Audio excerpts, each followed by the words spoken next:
Yo, today I decided I was gonna make Irish nachos vegan style. Let's get started.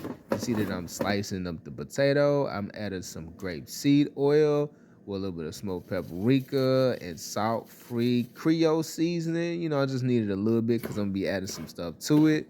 Slicing up the green onions, adding some maple syrup and a little bit of liquid smoke to go ahead and spice up this plant-based, bacon. Just a little bit to enhance the flavor, you know what I'm saying?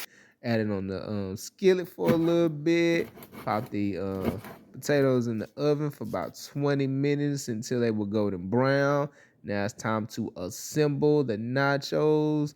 I put it on my small cast iron skillet, added the cheese and the bacon. Now you got the sour cream, got the green onions, pineapple salsa, and guess what? Time to eat.